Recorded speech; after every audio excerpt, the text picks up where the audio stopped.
Mana Xudo xolasa urug' sepilgandan keyin ustidan ham bunaqasidan qilib biyago'ngni ham sepib chiroyli qilib to'g'irlab qo'yiladi bular. Bunaqa biyago'nglarni ham urug'larni olib kelish ham, to'g'irlash ham hammasi o'zimizning bolalar qilib ketadi. Undoqda mana umumiy fonda ko'rinadi. Okey, sal Ya tushib bo'ldiz. Har galgidek o'sha gap, like, podpiska, kommentariyalar esdan chiqmasin. Mana bundoq bo'lsa, Xudo xolasa hammasi to'liq sig'ar ekan. Ikkita chetda shamshot bo'ldi, o'rtada 4 ta majvennik. Xudo xolasa gazonlar sepildi.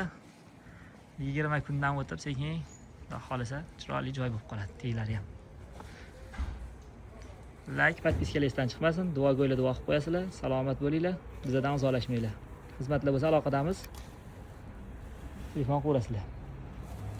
Istagamizga Xudo quvvat bersin.